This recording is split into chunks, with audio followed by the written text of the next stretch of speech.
we are praying at the mountain around that time 1:30 a.m. We saw a group of Fulani with gun and machetes surrounded us. And they started demanding for money and our handsets.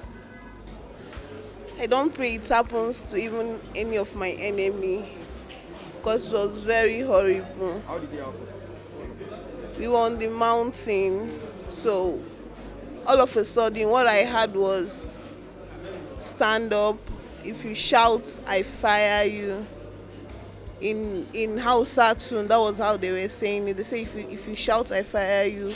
That we should bend them because there were security men at the estates that were down of the mountain. So they were still telling us not to raise up our head that much, that we should bend down.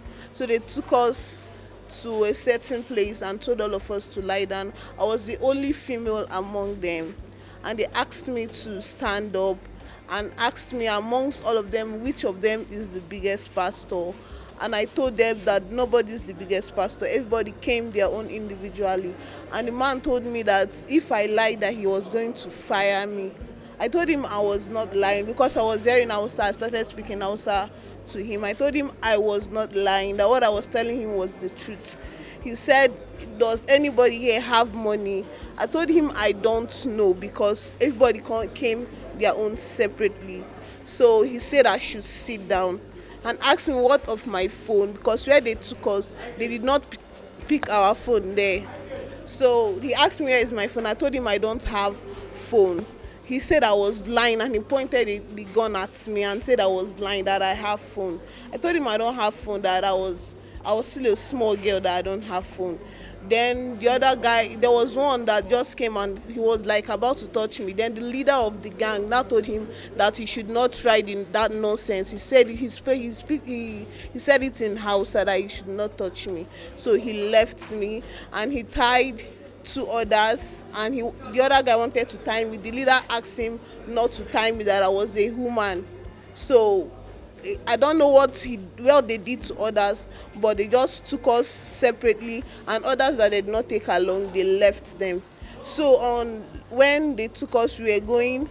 That was when the particular place we were staying, the place they brought us from. That was where they went to, and that was when they packed my phone and my brother's phone. Then they took the phone. Then I was not putting on footwear. They even took my footwear. I was not putting on footwear. They took my footwear, took my jacket. I was just putting on a light long sleeve, and I was catching cold. So I was not putting on footwear. We got to a certain point. They started pushing us. We were jogging. It was really horrible. And we surrendered our handsets to them because that's what we have. After which, they started looking for few they can carry and go and leave the rest. And they choose I and this brother and this sister.